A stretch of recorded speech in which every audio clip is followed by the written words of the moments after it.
ಅಡ್ಡ ಮತದಾನದಿಂದ ಅಸಮಾಧಾನದ ಕಿಚ್ಚು ಭುಗಿಲೆದಿದೆ. ಇಲ್ಲಿ ಪಕ್ಷನಿಷ್ಠ ಯತ್ನಾಳ್ಗೆ ವಿಪಕ್ಷ ನಾಯಕನ ಸ್ಥಾನ ನೀಡಿ ಅಂತೇಳಿ ಕುಮಾರ್ ಬಂಗಾರಪ್ಪ ನೀಡಿದಂತ ಹೇಳಿಕೆಗೆ ವಿಜಯೇಂದ್ರ ಅವರು ತಿರುಗೇಟನ್ನ ನೀಡಿದ್ದಾರೆ. ಯಾರಿಗೆ ಏನು ಉತ್ತರ ಕೊಡಬೇಕು ಶೀಘ್ರದಲ್ಲೇ ಕೊಡ್ತೀನಿ.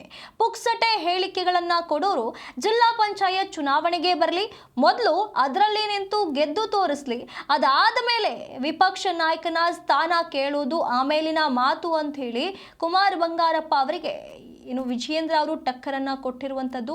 ಇಲ್ಲಿ ಅಡ್ಡ ಮತದಾನದ ವಿಚಾರವಾಗಿ ಏನೆಲ್ಲ ಚರ್ಚೆಗಳಾಗ್ತಾ ಇದೆ, ಈ ಒಂದು ಚರ್ಚೆಯ ನಡುವೆ ಈಗ ಅಸಮಾಧಾನದ ಕಿಚ್ಚು ಭುಗಿಲೆದ್ದಿರುವಂತದ್ದು. ಹಾಗಾಗಿ ಇಲ್ಲಿ ಪಕ್ಷದ ವಿಪಕ್ಷ ನಾಯಕ ಸ್ಥಾನವನ್ನ ಯತ್ನಾಳ್ಗೆ ನೀಡಬೇಕು ಅಂತ ಹೇಳಿ ಕುಮಾರ್ ಬಂಗಾರಪ್ಪ ಅವರು ನೀಡಿದಂತ ಹೇಳಿಕೆಗೆ ವಿಜಯೇಂದ್ರ ಅವರು ಈ ರೀತಿಯಾಗಿ ತಿರುಗೇಟನ್ನ ನೀಡಿರುವಂತದ್ದು.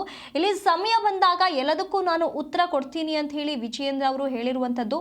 ಇಲ್ಲಿ ಯಾರೆಲ್ಲ ಪುಕ್ಸಟೆ ಹೇಳಿಕೆಗಳನ್ನ ಕೊಡ್ತಾ ಇದ್ದಾರೋ ಅವರು ಇಲ್ಲಿ ಮಾತನಾಡೋದಲ್ಲ, ಜಿಲ್ಲಾ ಪಂಚಾಯತ್ ಚುನಾವಣೆಗೆ ಬರಲಿ, ಅಲ್ಲಿ ನಿಂತು ಗೆದ್ದು ತೋರಿಸ್ಲಿ, ಅದಾದ ಬಳಿಕ ಮಾತನಾಡ್ತೇನೆ, ಅಲ್ಲಿವರೆಗೂ ಕೂಡ ಏನನ್ನೂ ಮಾತನಾಡೋದಿಲ್ಲ, ಆಮೇಲಿನ ಮಾತು ಈ ವಿಪಕ್ಷ ನಾಯಕನ ಸ್ಥಾನ ಕೇಳೋದು ಆಮೇಲೆ, ಮೊದಲು ಈ ಒಂದು ಎಲೆಕ್ಷನ್ ನಲ್ಲಿ ಗೆದ್ದು ತೋರಿಸ್ಲಿ ಅಂತ ಹೇಳಿ ಕುಮಾರ್ ಬಂಗಾರಪ್ಪ ಅವರಿಗೆ ಟಕ್ಕರ್ ನೀಡಿದ್ದಾರೆ ವಿಜಯೇಂದ್ರ ಅವರು.